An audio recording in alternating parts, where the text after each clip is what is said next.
She called me Mum, that my wife had been dead for a year, and that was her exact voice. After Rachel died in that car crash on the M5, my world went silent, a cruel silence that only the grieving understand. We'd been together 10 years, childless by fate, building a quiet life in rural Somerset. She was everything calm, warm, always humming Debussy while she made tea. When she died, I tried everything to keep breathing. Therapy, medication, even moving house. The silence only grew louder.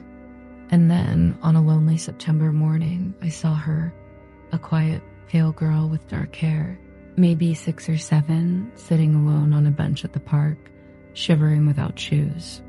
She looked straight into my soul. One reported her, of course. Social services got involved. Her name was Isla, no family.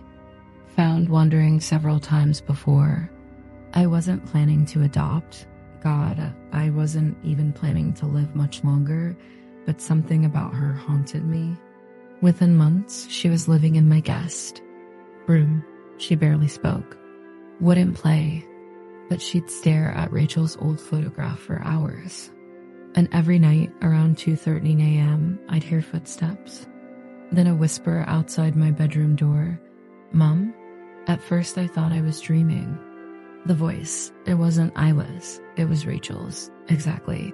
I had recordings of Rachel. I compared them. Same inflection, same laugh tucked behind the vowels. One night I opened the door.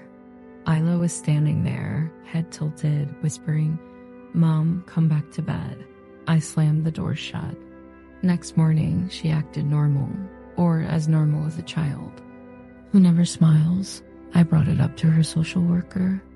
She said Isla had no history of mimicry or dissociation.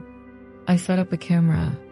The footage showed Isla standing still at my door for an hour, unmoving, staring, whispering, but the audio was corrupted.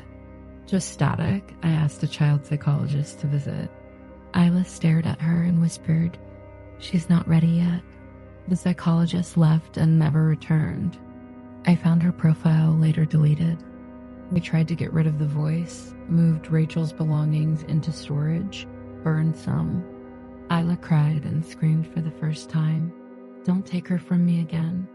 Her voice broke into Rachel's halfway. Through the sentence, I started seeing shadows. Rachel's perfume filled the room. One night, the house filled with piano music. We never had a piano. I found Isla sitting in the lounge, hands moving over invisible keys. Rachel's favorite piece, I Lost My Mind. I begged Isla to stop.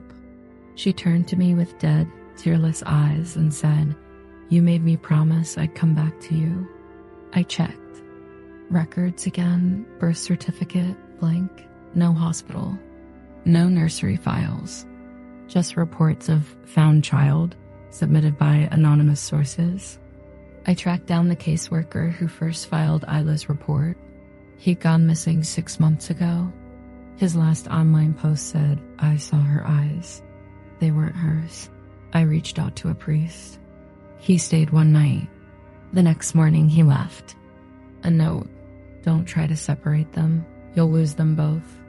I finally confronted Isla. I screamed. I demanded answers.